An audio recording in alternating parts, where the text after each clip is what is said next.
DJ Ritesh exclusive remix production.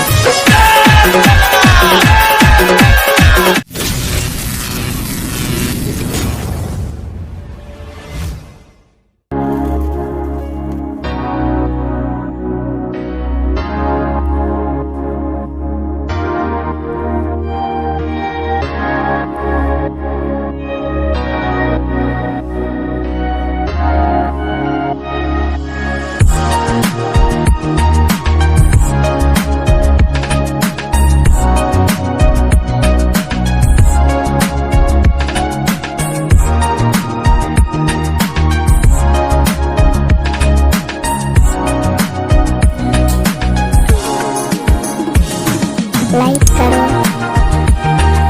Subscribe करो, पास का बेल icon को बजा देना।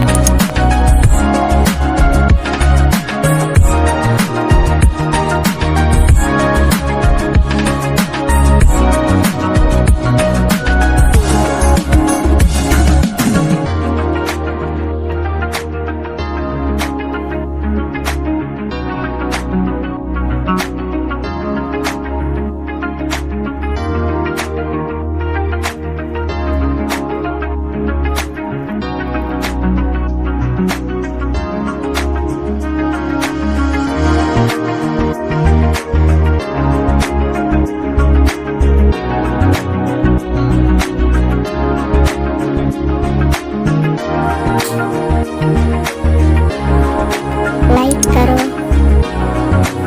सब्सक्राइब करो, पास का बेल आइकन को बजा देना।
डायलॉग बोलने का शौक है तो छोटे मोटे कलाकारों के सामने बोला करो, अपने बाप के सामने नहीं।